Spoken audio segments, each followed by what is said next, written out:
ನಮಸ್ಕಾರ ಸ್ನೇಹಿತರೆ, ನಮ್ಮ ನಂಬಿಕೆಗೆ ಸ್ವಾಗತ ಸುಸ್ವಾಗತ. ಸ್ನೇಹಿತರೆ, ನಮ್ಮ ದೇಶದಲ್ಲಿ ಸಾವಿರಾರು ಯಾತ್ರಾ ಸ್ಥಳಗಳು ಮತ್ತು ಲಕ್ಷಗಟ್ಟಲೆ ಪುರಾತನ ದೇವಾಲಯಗಳಿವೆ.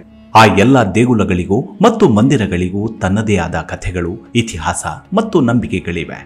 ಕೆಲ ಮಂದಿರಗಳಲ್ಲಿ ನಡೆಯುವ ಘಟನೆಗಳು, ಅಲ್ಲಿನ ಪವಾಡಗಳು ಮತ್ತು ರಹಸ್ಯಗಳು ವಿಜ್ಞಾನ ಜಗತ್ತಿಗೆ ಸವಾಲಾಗಿ ನಿಂತಿವೆ. ವೈಜ್ಞಾನಿಕ ಯುಗದ ತಾರ್ಕಿಕ ಜನರಲ್ಲಿ ಅನೇಕ ದೇವಾಲಯಗಳು, ಮಠ ಮಾನ್ಯಗಳು ನಂಬಿಕೆಯ ಬೀಜಗಳನ್ನು ಬಿತ್ತಿದೆ. ಕೆಲವು ದೇಗುಲಗಳಲ್ಲಿ ನಡೆಯುವ ಚಮತ್ಕಾರಗಳು ನಾಸ್ತಿಕರನ್ನ ಭಕ್ತರನ್ನಾಗಿ ಮಾಡುತ್ತೆ. ಅದೇ ರೀತಿ ಗುಜರಾತ್ನ ಈ ಶಿವ ಮಂದಿರ ಅನೇಕ ರಹಸ್ಯ ಮತ್ತು ತನ್ನ ಚಮತ್ಕಾರಿ ವಿಷಯಗಳಿಂದ ದೇಶದಾದ್ಯಂತ ಹೆಸರು ಮಾಡಿದೆ. ಇಲ್ಲಿನ ಶಿವಲಿಂಗಕ್ಕೆ 10 ರಂಧ್ರಗಳಿದ್ದು ಅದರಿಂದ ಪವಿತ್ರ ತೀರ್ಥ ಇವತ್ತಿಗೂ ಹೊರಬರುತ್ತಲೇ ಇದೆ. ಇನ್ನು ಆ ದೇಗುಲದ ಇನ್ನೊಂದು ಭಾಗದಲ್ಲಿ ಮುಸ್ಲಿಂ ಆಕ್ರಮಣಕಾರರ ವಿರುದ್ಧ ಹೋರಾಡಿದ 200ಕ್ಕೂ ಹೆಚ್ಚು ಜನರ ಸಮಾಧಿಯನ್ನ ಕೂಡ ನಿರ್ಮಿಸಲಾಗಿದೆ. ಹಾಗಿದ್ರೆ ಯಾವುದು ಆ ದೇವಸ್ಥಾನ? ಆ ಶಿವಲಿಂಗಕ್ಕೆ 10 ರಂಧ್ರಗಳು ಬಿದ್ದಿದ್ದು ಹೇಗೆ? ಆ 200 ಜನ ಯೋಧರು ಹೋರಾಡಿದ್ದು ಯಾರ ವಿರುದ್ಧ ಅಂತ ಇವತ್ತಿನ ವಿಡಿಯೋದಲ್ಲಿ ನೋಡೋಣ. ಅದಕ್ಕೂ ಮುನ್ನ ನಮ್ಮ ನಂಬಿಕೆಗೆ ನಿಮ್ಮ ಬೆಂಬಲವಿರಲಿ. ಸ್ನೇಹಿತರೆ, ಅಂದಹಾಗೆ ದೇವರ ದೇವ ಮಹಾದೇವನ ಆ ಮಂದಿರ ಇರೋದು ಗುಜರಾತ್ ರಾಜ್ಯದ ಆನಂದ್ ಜಿಲ್ಲೆಯ ಜಿತೋಡಿಯಾ ಎಂಬ ಹಳ್ಳಿಯಲ್ಲಿ. ವೈಜಿನಾಥ್ ಮಹಾದೇವ ದೇಗುಲ ಎಂಬ ಹೆಸರಿನ ಈ ಮಂದಿರ ಅನೇಕ ವೈಶಿಷ್ಟ್ಯಗಳಿಂದ ಕೂಡಿದೆ. ಪ್ರಾಚೀನ ಕಾಲದ ಈ ವೈಜಿನಾಥ್ ಮಂದಿರದಲ್ಲಿ ಅತ್ಯಂತ ಪ್ರಾಚೀನ ಶಿವಲಿಂಗ ಕೂಡ ಸ್ಥಾಪಿತವಾಗಿದೆ. ಇದನ್ನ ಭಗವಾನ್ ಶಂಕರನ ಸ್ವಯಂಭೂ ಲಿಂಗ ಅಂತ ಕರೆಯಲಾಗುತ್ತೆ. ಈ ಶಿವಲಿಂಗ ಅನೇಕ ರಹಸ್ಯ ಮತ್ತು ಚಮತ್ಕಾರಿ ವಿಷಯಗಳಿಂದ ಭಕ್ತರನ್ನ ಸೆಳೆಯುತ್ತೆ. ವೈದ್ಯನಾಥ ಮಹಾದೇವ ದೇವಾಲಯವು ಅತ್ಯಂತ ವಿಶಿಷ್ಟವಾದ ದೇವಾಲಯವಾಗಿದೆ. ಯಾಕಂದ್ರೆ ಇದು ವಿಶ್ವದ ಏಕೈಕ ದೇವಾಲಯವಾಗಿದೆ. ದೇವಾಲಯದ ಶಿವಲಿಂಗದ ಮೇಲೆ ಸಣ್ಣ ಸಣ್ಣ ರಂಧ್ರಗಳಿದ್ದು ಇದರಿಂದ ನೀರು ನಿರಂತರವಾಗಿ ಹರಿಯುತ್ತೆ. ವಿಜ್ಞಾನಿಗಳು ಮತ್ತು ಇತರ ಪುರಾತತ್ವ ಶಾಸ್ತ್ರಜ್ಞರು ಇನ್ನೂ ನೀರಿನ ಮೂಲವನ್ನ ಕಂಡುಕೊಂಡಿಲ್ಲ. ಈ ದೇವಾಲಯದ ಕೆಳಗೆ ರಹಸ್ಯ ಸರಸ್ವತಿ ನದಿ ಹರಿಯುತ್ತದೆ ಎಂದು ಹಳೆಯ ಜನರು ಇವತ್ತಿಗೂ ನಂಬುತ್ತಾರೆ. ಅಲ್ಲದೆ ಸ್ಥಳೀಯವಾಗಿ ಈ ತೀರ್ಥ ಜಲವನ್ನ ಶಿವಗಂಗೆ ಎಂದು ಕರೆಯಲಾಗುತ್ತೆ. ಈ ತೀರ್ಥ ಜಲ ಹೊರಬರುವ ವಿದ್ಯಮಾನ ಅನಾದಿ ಕಾಲದಿಂದಲೂ ನಡೆದುಕೊಂಡು ಬಂದಿದೆ. ಇಲ್ಲಿ ಬರುವ ನೀರು ಎಲ್ಲಿಂದ ಬರುತ್ತೆ, ಹೇಗೆ ಬರುತ್ತೆ ಎಂದು ಯಾರಿಗೂ ತಿಳಿದಿಲ್ಲ. ಸ್ಥಳೀಯರು ಈ ನೀರನ್ನ ಗಂಗಾಜಲ ಎಂದು ಪರಿಗಣಿಸುತ್ತಾರೆ ಮತ್ತು ಅನೇಕ ರೋಗಗಳನ್ನ ಗುಣಪಡಿಸುವ ದೈವಿಕ ಶಕ್ತಿಯನ್ನ ಹೊಂದಿದೆ ಎಂದು ನಂಬುತ್ತಾರೆ. ಆದ್ದರಿಂದ ಇದನ್ನ ಪ್ರಸಾದವೆಂದು ಪರಿಗಣಿಸುತ್ತಾರೆ. ಗುಜರಾತ್ನ ಆನಂದ್ ಜಿಲ್ಲೆಯಿಂದ 3 ಕಿಲೋಮೀಟರ್ ದೂರದಲ್ಲಿರುವ ಜಿತೋಡಿಯಾ ಗ್ರಾಮದ ಈ ವೈದ್ಯನಾಥ ಮಹಾದೇವ ದೇವಸ್ಥಾನ 11ನೇ ಶತಮಾನದಿಂದ ಅಸ್ತಿತ್ವದಲ್ಲಿದೆ. ಆದರೆ ಈ ದೇವಸ್ಥಾನ ನಿರ್ಮಾಣವಾಗಿರುವ ಹಿಂದೆ ಕೂಡ ಒಂದು ಪೌರಾಣಿಕ ಕಥೆ ಇದೆ. ಮೂಲತಃ ಈ ಲಿಂಗವನ್ನ ಪಾಂಡವರಲ್ಲಿ ಒಬ್ಬನಾದ ಭೀಮ ನಿರ್ಮಿಸಿದ್ದ ಅಂತ ಹೇಳಲಾಗತ್ತೆ. ನಿಮಗೆ ಗೊತ್ತಿರುವಂತೆ ಪಾಂಡವರನ್ನ ಹೇಗಾದ್ರೂ ಮಾಡಿ ಹಸ್ತಿನಾಪುರದಿಂದ ದೂರ ಇಡುವ ಪ್ರಯತ್ನ ನಡೆಯುತ್ತೆ. ಅದರ ಭಾಗವಾಗಿಯೇ ಅವರನ್ನ ಶಿವ ಪೂಜೆಯ ನೆಪದಲ್ಲಿ ಕಾಡಿಗೆ ಕಳುಹಿಸಿ ಅಲ್ಲಿ ಅರಗಿನ ಅರಮನೆಯಲ್ಲಿ ಪಾಂಡವರನ್ನ ಇರಿಸಲಾಗತ್ತೆ. ದುರ್ಯೋಧನನ ಕುತಂತ್ರ ಬುದ್ಧಿಯ ಪ್ರಕಾರ ಅರಗಿನ ಮನೆಗೆ ಬೆಂಕಿ ಹಚ್ಚಲಾಗತ್ತೆ. ಮುಂದೆ ಅಲ್ಲಿಂದ ತಪ್ಪಿಸಿಕೊಂಡ ಪಾಂಡವರು ಕೆಲಕಾಲ ಕಾಡಿನಲ್ಲೇ ತಲೆಮರೆಸಿಕೊಂಡಿರ್ತಾರೆ. ಈ ವೇಳೆಯೇ ಭೀಮನಿಗೆ ಹಿಡಿಂಬೆ ರಾಕ್ಷಸಿ ಎದುರುಗೊಳ್ಳೋದು. ಆ ಹಿಡಿಂಬೆ ವಾಸವಾಗಿದ್ದ ಕಾಡು ಇದೇ ಜಿತೋಡಿಯಾವಾಗಿತ್ತು ಅಂತ ನಂಬಲಾಗಿದೆ. ಹಿಡಿಂಬನ ಹತ್ಯೆ ಬಳಿಕ ಕುಂತಿಯ ಮಾತಿನಂತೆ ಹಿಡಿಂಬೆಯನ್ನ ಮದುವೆಯಾಗುವ ಭೀಮ ಕೆಲ ಕಾಲ ಆಕೆಯೊಂದಿಗೆ ಇದೇ ಕಾಡಿನಲ್ಲಿ ಉಳಿಯುತ್ತಾನೆ. ಮುಂದೆ ಭೀಮನಿಗೆ ಘಟೋತ್ಕಚ ಎಂಬ ಮಗ ಕೂಡ ಹುಟ್ಟುತ್ತಾನೆ. ಆದರೆ ಹೀಗೆ ಕಾಡಿನಲ್ಲಿರುವಾಗ ಭೀಮ ಶಿವನಿಗೆ ನಿತ್ಯ ಪೂಜೆ ಮಾಡಲು ಒಂದು ಲಿಂಗವನ್ನ ಪ್ರತಿಷ್ಠಾಪಿಸಿದ್ದ. ಅದೇ ಈ ಗುಜರಾತ್ನ ಜಿತೋಡಿಯಾದ ವೈಜಿನಾಥ್ ಮಹಾದೇವ ಶಿವಲಿಂಗ ಅಂತ ನಂಬಲಾಗತ್ತೆ. ಹಿಡಿಂಬೆ ಗರ್ಭವತಿಯಾದ ಮೇಲೆ ಭೀಮ ಕಾಡು ಬಿಟ್ಟು ತನ್ನ ಸಹೋದರರನ್ನ ಸೇರುತ್ತಾನೆ. ಬಳಿಕ ಆ ಶಿವಲಿಂಗ ರಾಕ್ಷಸ ಕುಲದವರಿಗೆ ಮರೆತು ಹೋಗುತ್ತೆ. ಕಾಲಾಂತರದಲ್ಲಿ ಪ್ರಾಕೃತಿಕ ವಿಕೋಪಗಳಿಂದಾಗಿ ಈ ಶಿವಲಿಂಗವು ನೆಲದಲ್ಲಿ ಹೂತು ಹೋಯಿತು ಅಂತ ಹೇಳ್ತಾರೆ. ಮುಂದೆ ಜನ ಈ ಪ್ರದೇಶದಲ್ಲಿ ತಮ್ಮ ಪ್ರಾಣಿಗಳನ್ನ ಮೇಯಿಸಲು ಬಳಸ್ತಿದ್ರು. ಮುಂದೆ ಸಾವಿರಾರು ವರ್ಷಗಳ ಬಳಿಕ ಅದೊಂದು ಸಲ ಈ ಶಿವಲಿಂಗ ಜನರ ಕಣ್ಣಿಗೆ ಬಿತ್ತು.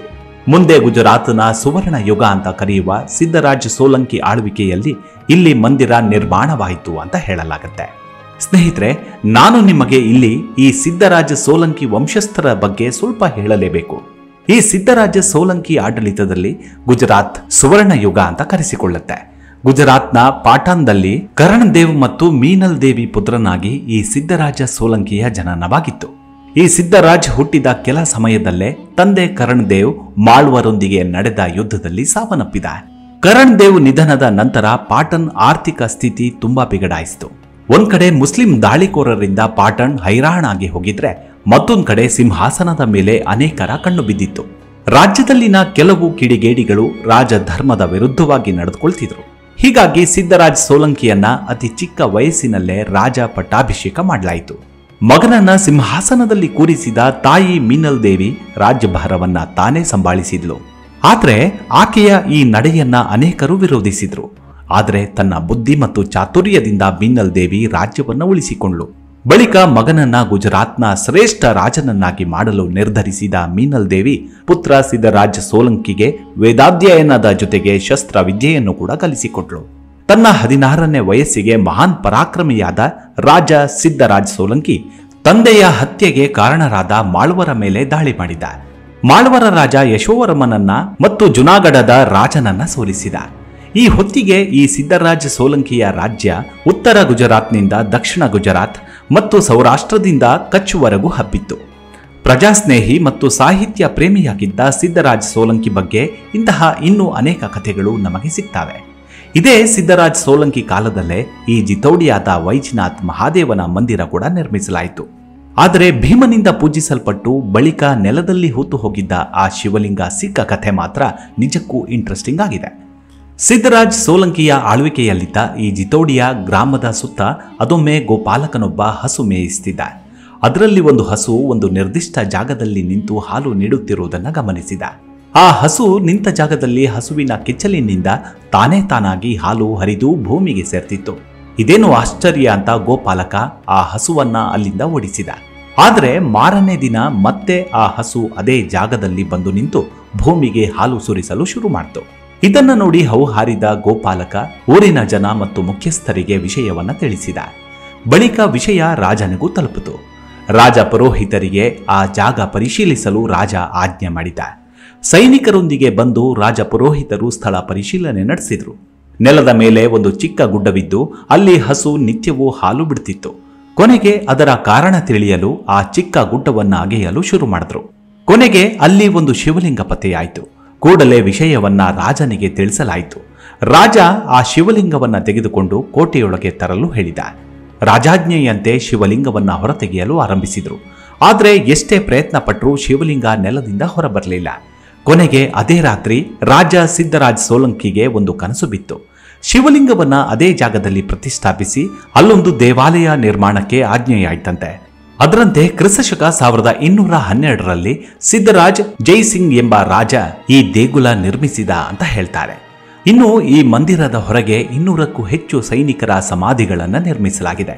ಈ ಮಂದಿರದ ರಕ್ಷಣೆಯಲ್ಲಿ ಪ್ರಾಣತ್ಯಾಗ ಬಲಿದಾನವನ್ನ ಇವತ್ತಿಗೂ ಈ ಸಮಾಧಿ ನೆನಪಿಸುತ್ತಿದೆ.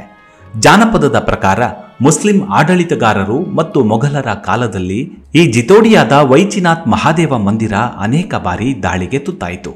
ದಾಳಿಕೋರರು ಕೂಡ ಮಂದಿರದಲ್ಲಿರುವ ಶಿವಲಿಂಗವನ್ನ ಒಡೆಯಲು ಎಷ್ಟೋ ಬಾರಿ ಯತ್ನಿಸಿದ್ರು. ಹೀಗೆ ಯತ್ನಿಸಿದಾಗಲೇ ಶಿವಲಿಂಗಕ್ಕೆ ರಂಧ್ರಗಳಾಗಿವೆ ಅಂತ ಹೇಳಲಾಗುತ್ತೆ. ಆದರೆ ಶಿವಲಿಂಗವನ್ನ ಮಾತ್ರ ಧ್ವಂಸ ಮಾಡಲು ಸಾಧ್ಯವಾಗಿಲ್ಲ. ಮೊಘಲರ ಆಳ್ವಿಕೆಯಲ್ಲಿ ಮೊಘಲರಿಂದ ದೇವಾಲಯವನ್ನ ನಾಶಪಡಿಸುವ ಮತ್ತು ಲೂಟಿ ಮಾಡುವ ಪ್ರಯತ್ನಗಳು ನಡೆದಾಗ ಗೋಸೈನ್ ರಾಜವಂಶದ ಅನೇಕ ಋಷಿಗಳು ಮತ್ತು ಸಂತರು ಮಹಾದೇವನ ಶಿವಲಿಂಗವನ್ನ ರಕ್ಷಿಸಲು ತಮ್ಮ ಪ್ರಾಣವನ್ನ ತ್ಯಾಗ ಮಾಡಿದ್ರು. ಅವರ ಸಮಾಧಿಗಳು ಇವತ್ತಿಗೂ ದೇವಾಲಯದಲ್ಲಿದೆ. ಪ್ರಸ್ತುತ ಗೋಸ್ವಾಮಿ ಕುಟುಂಬವು ದೇವಾಲಯದ ನಿಯಮಿತ ಪೂಜೆ ನಿರ್ವಹಣೆಯ ಜವಾಬ್ದಾರಿಯನ್ನು ವಹಿಸಿಕೊಂಡಿದೆ.